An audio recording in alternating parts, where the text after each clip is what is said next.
Assalamualaikum warahmatullahi wabarakatuh. Salam sejahtera untuk kita semua. Shalom, Om Swastiastu, Namo Buddhaya, salam kebajikan. Perkenalkan, nama saya Igede Agus Suartane. Saya adalah salah seorang dosen pada program studi Sistem Informasi Fakultas Teknik Universitas Persada Indonesia YAI Jakarta. Sebagai seorang dosen, tentunya saya memiliki kewajiban untuk melaksanakan pengajaran. Salah satu mata kuliah yang saya ampu adalah dasar-dasar pemrograman. Mata kuliah ini merupakan mata kuliah wajib program studi dengan bobot 3 SKS teori dan ditawarkan di semester 1. Mata kuliah ini membahas tentang konsep dan teori dasar pemrograman perangkat lunak untuk memecahkan masalah komputasi berbasis prosedural yang meliputi dasar logika, prinsip matematika, ekspresi, aspek modular, dan array. Mata kuliah ini juga membahas tentang penggunaan bahasa pemrograman Java untuk membuat aplikasi atau perangkat lunak. CPL yang dibebankan pada mata kuliah ini berdasarkan sikap dan keterampilan umum adalah menunjukkan sikap bertanggung jawab atas pekerjaan di bidang keahliannya secara mandiri dengan kinerja yang bermutu dan terukur. Sedangkan CPL yang dibebankan pada mata kuliah ini berdasarkan pengetahuan dan keterampilan khusus adalah mampu memahami, menjelaskan, dan menerapkan dasar logika, prinsip matematika, ekspresi, aspek modular, linearitas, dan non-linearitas struktur data pada pemrograman perangkat lunak. Berdasarkan CPL tersebut, maka kemampuan yang diharapkan adalah: pertama, mahasiswa mampu memahami dan menjelaskan konsep dan teori dasar pemrograman perangkat lunak untuk memecahkan masalah komputasi berbasis prosedural. Yang kedua, mahasiswa mampu menyusun algoritma dan membuat perangkat lunak atau aplikasi untuk memecahkan masalah komputasi berbasis prosedural dengan kinerja yang bermutu dan terukur. Adapun materi pembelajaran mata kuliah ini meliputi pengenalan algoritma, pemrograman dan bahasa pemrograman Java, konsep variabel, operator, dan tipe data, fungsi input dan output, konsep struktur proses sekuensial, konsep struktur proses percabangan, konsep struktur proses perulangan, konsep struktur proses kombinasi, konsep dan manipulasi array, subprogram, dan konsep rekursif. Setelah berlalunya kasus COVID-19 di Indonesia, sistem pembelajaran yang dilakukan menggunakan tatap muka langsung dengan metode pembelajaran meliputi ceramah, di mana saya memberikan penjelasan tentang materi yang dibahas, diskusi dengan tanya jawab, demonstrasi dengan mempraktekkan pembuatan perangkat lunak dengan program Java, resitasi dengan memberikan latihan kepada mahasiswa, dan metode terakhir adalah studi kasus, di mana mahasiswa diminta untuk menyelesaikan masalah yang terdapat pada suatu kasus. Selain tatap muka secara langsung, pembelajaran ini juga menggunakan Learning Management System Siskamaya, di mana materi, latihan, dan tugas diupload ke LMS tersebut. Selain melakukan pembelajaran dengan tatap muka secara langsung atau luring dengan mahasiswa di kelas, saya juga melakukan interaksi dengan mahasiswa secara daring, yaitu tadi menggunakan Learning Management System Siskamaya, yang saya dan mahasiswa sering menyebutnya dengan istilah portal. Dengan portal ini, saya mengupload materi, latihan, dan tugas yang harus dipelajari dan dikerjakan oleh mahasiswa. Sedangkan mahasiswa akan mendownload materi, latihan, dan tugas yang saya berikan. Selain di portal, interaksi secara daring juga kami lakukan dengan menggunakan WhatsApp Group, di mana mahasiswa dapat berkonsultasi terkait pelaksanaan perkuliahan, materi, dan tugas yang diberikan. Teknik asesmen yang dilakukan pada mata kuliah ini meliputi pemberian tugas baik secara perorangan maupun kelompok, pemberian kuis, ujian tengah semester, dan ujian akhir semester, dan indikator penilaian sesuai dengan materi yang diberikan dengan kriteria berdasarkan ketepatan dan kesesuaian jawaban mahasiswa dengan jawaban yang sebenarnya. Adapun bobot penilaian pada mata kuliah ini sesuai dengan bobot penilaian yang telah ditentukan, yaitu penilaian terhadap tugas dan kuis sebesar 30%, ujian tengah semester sebesar 30%, dan ujian akhir sebesar 40%. Bagaimanakah proses pembelajaran tatap muka secara langsung yang dilaksanakan pada mata kuliah dasar-dasar pemrograman? Marilah kita simak video berikut ini.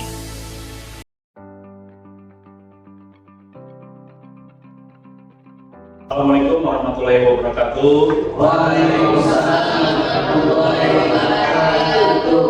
Salam sejahtera untuk kita semua. Salam, Om Swastiastu, Namo Buddhaya, salam kebajikan. Gimana kabarnya pada pagi hari ini? Sehat? Baik ya. Baik, kita sudah akan memasuki perkuliahan ya. Untuk minggu ini kita akan masuk ke dalam mata materi struktur proses percabangan. Nah, tapi sebelum itu mari kita berdoa menurut agama dan kepercayaan masing-masing. Ya, kita mohonkan semoga pembelajaran kita hari ini dapat terselenggara dengan baik dan apa yang kita pelajari bisa menjadi berkah buat kita. Berdoa menurut agama dan kepercayaan masing-masing, mulai.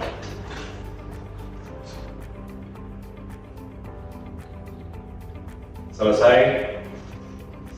Baik, teman-teman, minggu yang lalu kita sudah belajar tentang struktur proses di dalam algoritma, ya, yaitu adalah struktur sekuensial, ya, struktur yang runtun. Ya, nah minggu ini kita akan belajar tentang struktur proses percabangan atau selection. Ya, nah apa yang akan kita pelajari? Ya, yaitu mempelajari konsep tentang struktur percabangan dalam masalah komputasi sederhana, kemudian menuliskannya dengan notasi algoritma, dan kemudian yang terakhir adalah dapat mengubahnya ke dalam program Java. Ya, oke, sekarang kita belajar dulu nih. Kita pahami dulu, ya, apa itu percabangan. Ada yang tahu? Percabangan itu apa? Ya, sekarang kita lihat nih. Nah, tentukan mana kira-kira kegiatan yang ada struktur percabangannya. Mulai dari penerimaan karyawan, kira-kira gimana? Ada nggak? Ada. Ada. Gimana kira-kira? Dari pengecekan ijazah, melaporkan CV. Ya. Di sini penerimaan karyawan ini, apakah karyawannya diterima atau tidak? Ya, pasti ada pengecekan. Kalau dia sesuai syarat, diterima nggak? Diterima. Kapan dia tidak diterima? Kalau tidak memenuhi syarat. Ya, masa ada karyawan melamar tiba-tiba langsung aja ya diterima? Berarti di situ muncul percabangan. Ya, ada percabangan di situ. Kalau menutup pintu, ada Pak. Menutup pintu. Ada. Kita menutup pintu nih, tok. Ada nggak percabangannya? Ada. Nggak ada. Yang ada apa? Ulang terus ya. Nah, coba teman-teman sekarang masuk di menti.com, ya, masuk ke menti.com sudah. Kemudian ada di situ kodenya 55244499. Ya, masuk ke Mentimeter, sudah, masuk ke Mentimeter. Ya. Nah, di situ tadi kita sudah jelaskan ya. Kita sudah belajar contoh-contoh kasus yang menggunakan apa tadi? Percabangan. Ada percabangan tadi di situ. Kira-kira nih, apa sajakah unsur percabangan? Coba masukkan 3 kata tuh di situ. Ya, nanti akan muncul di sini nih responnya Anda nih. Ya. Apa saja coba? Apa sajakah yang menjadi unsur-unsur percabangan? Ada kondisi, ya, ada apa lagi tuh kira-kira tuh? Ada tadi harus ada kondisi perbandingan. Oh iya, betul sekali ya, sesuai kriteria. Ya, nah terus masuk lagi, ya, perbandingan, pilihan, perintah, ya, harus ada kondisi, ada perulangan. Ya. Ini ada yang menulis perulangan. Perulangan. Ya, ada apa? Instruksi. Ya, ada apa? Ya. Instruksi syarat. Ada Eksekusi. ya. Eksekusi. Syarat. Eksekusi apa? Eksekusi kan. Oke. Nah, sebenarnya ada apa aja unsurnya? Nah, tadi ada beberapa yang sudah benar tuh ya. Yang pertama adalah pilihan kegiatan, ya. Kan tadi ada pilihan gitu. Karyawan ditolak atau diterima. Calon karyawan kalau ketika dia diterima berarti sudah memenuhi syarat. Ada kondisi atau syarat. Ya. Tadi nih pilihan kegiatannya diterima atau ditolak. Tapi dia hanya dilakukan sekali dong, ya? Iya. Diterima atau ditolak. Kayak tadi Anda masuk ke dalam apa? Pertigaan, Anda ke kiri, nggak mungkin juga Anda ke kanan juga kan nggak mungkin. Ya, dilakukan sekali. Kemudian ada nilai yang dibandingkan, tadi ada yang mengatakan perbandingan. Ya, jadi ada 3 ini yang harus kita lihat dari suatu kasus. Ketika ada kondisi, ada syarat, ada pilihan kegiatan, lalu ada nilai yang dibandingkan dengan syarat tersebut, maka di situ dipastikan ada Cabangan. Sampai sini paham? Paham ya? Oke. Nah, kalau kita sudah paham itu, berarti kita sudah bisa nih mengidentifikasi elemen dalam percabangan. Simpel ya? Kita lihat ada kasus, lihat nih tadi 3 unsur tadi. Nah, kalau dalam pemrograman kita akan lihat ya, nilai itu munculnya di mana? Di sini, perintah awal. Ya, bagaimana kita mendapatkan nilai tersebut? Itu namanya inisialisasi. Ya. Kemudian yang kedua tadi syarat atau kondisi. Nah, dalam pemrograman syarat atau kondisi ini dikenal dengan ekspresi logika. Ekspresi logika itu nilainya hanya 2 nih, benar atau salah. Ya, benar atau salah. Ya, ekspresi logika ingat nih ya. Ekspresi logika menggunakan operator logika. Ada sebuah kasus, lihat unsurnya, ya. Unsurnya tadi ada berapa? 3 ya unsurnya ya. Apa saja? 1 kondisi, yang kedua syarat. Kondisi sama syarat sama dong. Yang kedua membandingkan. Ya. Ada apa tadi? Perintah. Ya. Ada pilihan perintah. Yang ketiga ada nilai yang dibandingkan. Nilai yang dibandingkan. Ya. Nah, ini 4 ini nanti kita gunakan untuk menentukan bagaimana kita membuat algoritmanya. Coba lihat sekarang di sebelah kanan ini ada sebuah kasus. Di atas kita lihat baca input bilangan dari user. Jika bilangan yang diinput oleh user lebih besar atau sama dengan 0, maka tampilkan tulisan bilangan positif. Coba Anda identifikasi. Yang mana yang dimaksud dengan perintah awal? Perintah awal yang mana? Baca input, ya. Nah, kalau kita lihat nih inisialisasi berarti inisialisasi tadi adalah apa? Baca input. Baca input. Ya, baca input, ya, input, baca input bilangan dari user. Oke, ini inisialisasi. Ada nggak yang nggak tahu sampai sini? Tahu ya? Tahu ya? Nah, kemudian kondisi syarat yang mana tuh?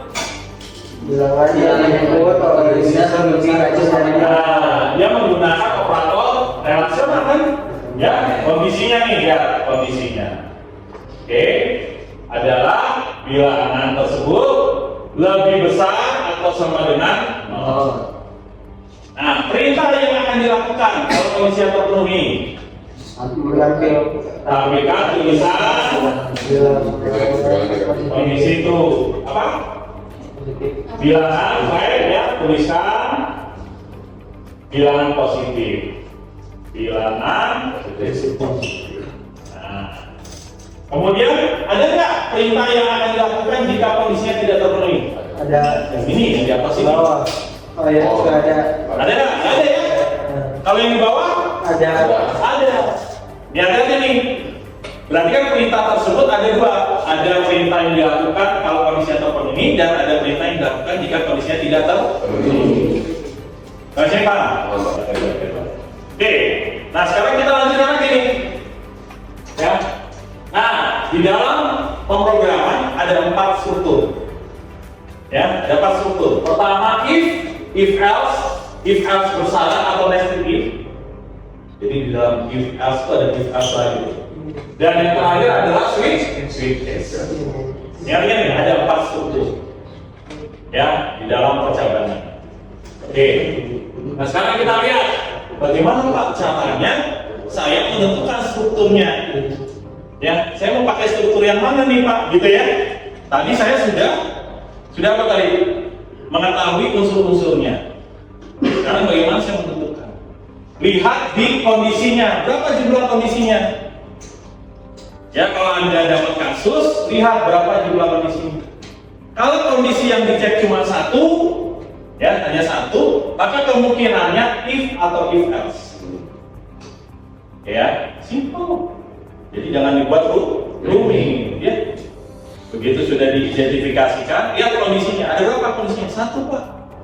Berarti kemungkinan if dan if. Bedanya apa sekarang?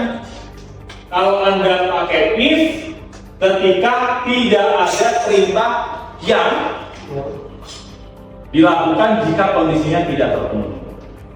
Kayak tadi tuh, kita nulis nih, baca input dari bilangan user ya, kondisinya bilangan lebih besar sama dengan 0. Kalau iya, lakukan tulis bilangan positif. Kalau tidak, ada yang kita lakukan. Maka itu kita pakai if. Betul? Tetapi kalau ada, nah ini kalau ada perintah yang dilakukan jika kondisinya false, tidak terpenuhi, tadi dia bilang adalah right, bilangan apa? Positif. Bilangan negatif ya. Nah, kalau tidak terpenuhi harus ditampilkan perintahnya, harus dilaksanakan. Maka kita menggunakan if dan else. Sampai sini paham? Oke ya. Nah, ini kalau kondisinya satu ya. Nah, sekarang kalau kondisinya lebih dari satu, yuk, kalau kondisinya lebih dari satu, maka akan munculnya adalah if else ya. Dan yang satu lagi adalah switch. Sebenarnya antara if else majemuk dan switch case ya itu sama sebenarnya. Hanya saja nanti kondisinya kalau switch harus menggunakan ekspresinya sama benar. Nah, ini menggunakan apa? Strukturnya seperti ini nih, penulisan algoritma yang tadi. Ya, inisialisasi jika kondisinya apa yang dicek, kemudian perintah yang dilakukan else. Nah, ini perintah yang dilakukan jika kondisinya tidak terpenuhi. Jadi di sini kita tinggal menggunakan apa? Public, static, void, main ya. Kemudian digunakan string, oke. Kemudian string, args ya. Oke. Stringnya pakai fungsi itu ya, biasa. ARGS. Nah, ini merupakan main method ya. Nah, misalnya nih, saya punya satu bilangan, ya tadi misalnya adalah dia bayar, ya bayarnya tadi kita anggap misalnya 120.000 ya. Nanti menggunakan if dalam kurung ya kondisinya, kalau dia bayar di atas 100.000, maka kita menuliskannya apa? Ya. System out print blend ya. Selamat dapat diskon. Nah, gitu ya. Selamat dapat diskon. Oke. Nah, ini ya. Ini jawabannya tidak menggunakan apa? Else ya? Ya, tidak menggunakan else. Nah, ini kita lihat nih. Oke. Nah, ini selamat dapat diskon. Ya. Kenapa? Karena nilai bayarnya kita isi 120.000. Nah, sekarang kalau misalnya cuma dia bayar 100.000, kira-kira dapat diskon nggak kalau 100.000? Ayo, dapat diskon nggak? Iya, 100.000. Dapat tak? Enggak. Ayo, kenapa? Soalnya bukan Karena dia lebih besar. Kalau 100.000 sama dengan 100.000 tadi ya. Lihat operatornya, dia lebih besar. Maka kalau 100.000 tidak dapat. Kita lihat nih, benar nggak sih dia tidak dapat? Nah, kosong kan? Tidak ada. Kenapa kosong? Ayo. Karena Kenapa kosong? Ayo Iya, kenapa kosong Alia? Ayo. Tidak dibikin Karena bikin itu ya. Karena tidak ada. Sistem. Ya, karena tidak ada perintah jika kondisinya tidak terpenuhi. Ya, nah sekarang kalau misalnya tidak dapat diskon, kalau dia tidak dapat diskon kita tulis, maaf, Anda tidak dapat diskon, misalnya gitu. Bisa Gimana caranya? di nomor if. Berarti apa?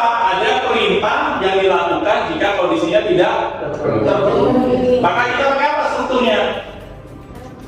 Langsung di luar if-nya nggak? Pakai strukturnya ingat, strukturnya ada berapa struktur? Struktur itu ada berapa struktur? Percabangan 4. If, dan switch. Ini kondisinya ada berapa? Satu, bayar lebih besar dari 100.000. Betul ya? Iya. Kondisinya cuma 1. Betul ya? Betul. Berarti kalau ada perintah yang dilakukan jika kondisinya tidak terpenuhi pakai apa? Else. Pakai if, else. Nah sekarang kalau di programnya gimana? Di programnya di sini kita tinggal tambahkan apa? Else, ya? Else. Tinggal kita buat nih sistem dot out dot println, ya. Maaf, tidak dapat diskon. Ya, gitu ya. Selamat. Misalnya Anda dapat diskon. Maaf, Anda tidak dapat diskon. Jangan lupa pakai iya. Nah, kira-kira benar nggak nih logik kita nih? Berubah. Ya, benar nggak kira-kira logik kita nih? Nah, Ya, benar ya. Kira benar nggak logik? Maaf, Anda tidak dapat diskon. Kenapa? tidak lebih dari 100.000. Ya, nilainya dia tidak lebih dari 100.000. Ya, kita tadi sudah belajar bagaimana mengidentifikasikan unsur dalam kasus yang punya percabangan. Ya, kemudian tadi kita sudah menentukan apa? Struktur. Ya, sudah membahas ada if else, nested if, dan ada switch case. yes. Ada 4. Ya. Ya. Jadi pertama tadi kita harus menentukan apa? Elemennya dulu ya. Elemennya juga ada 4. Apa saja elemen yang 4 tadi? 1, ada nilai yang harus dibandingkan atau inisialisasi tadi ya. Yang kedua, kondisi atau syarat. Yang ketiga, perintah yang dilaksanakan jika kondisinya benar. Yang keempat, perintah yang dilaksanakan jika kondisinya salah. Ada 4 tuh ya. Baru kemudian kita bisa menentukan. Ya, menentukan apa?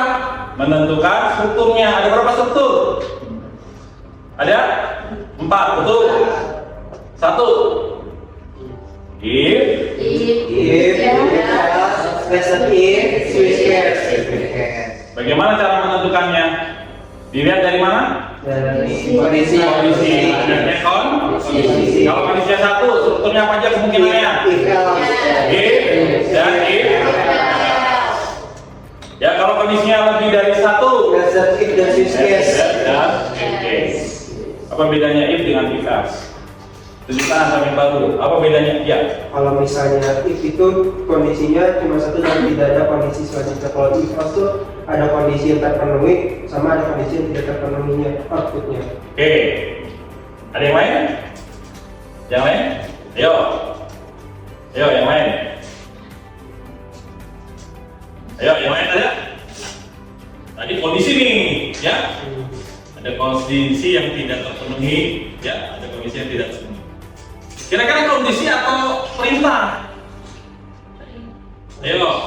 Yang membedakan antara if dan if else, kondisinya atau perintahnya? Perintah. Jadi gimana? Perintah. Jadi if itu perintahnya cuma satu doang ya. Kalau misalnya if else itu ada 2 perintah. Kondisi Pertanyaan. Iya. Ya. Oke. Jadi kalau if ya digunakan apabila perintahnya ya yang mau ditampilkan atau mau dieksekusi adalah perintah yang dilakukan jika kondisinya terpenuhi. Ya, tidak ada perintah jika kondisinya tidak terpenuhi. menutupi. Ya, kalau if else ada perintah yang tidak terpenuhi dan itu harus di gitu ya, paham ya? Oke, nah sekarang kita lihat nih latihan. Kira-kira ada yang bisa maju? Halo, silakan maju loh. Nah ini ya sebagai relawan ya. Silakan. Yang lain coba dipikirkan ya. Coba sambil dilihat ya gimana. Coba jelasin.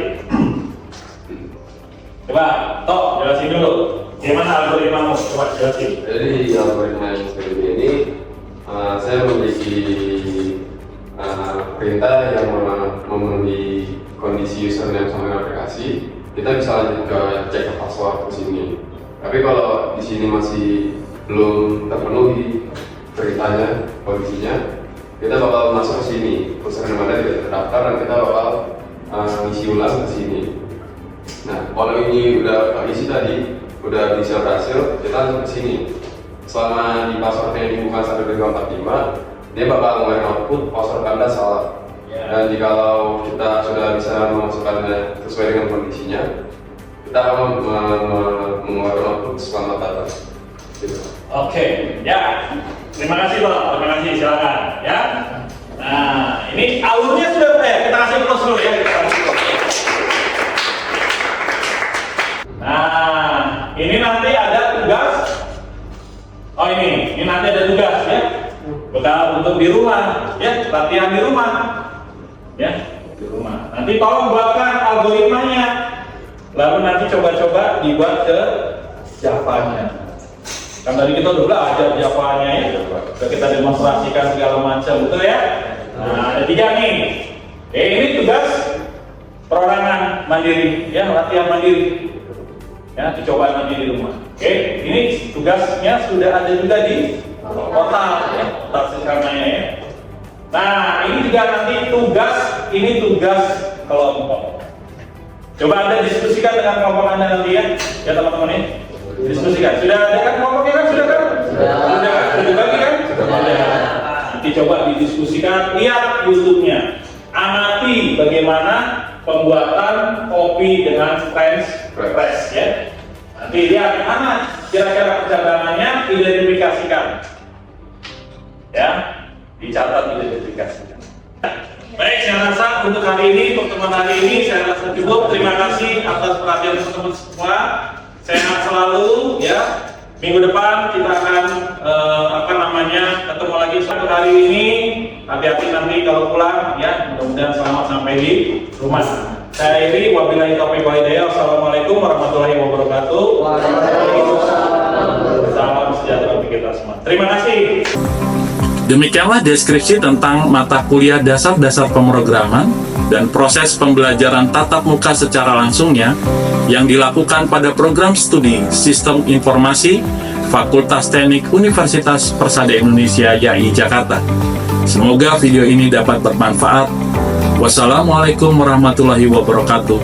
Salam, Om, Santi, Santi, Santi Om. Terima kasih.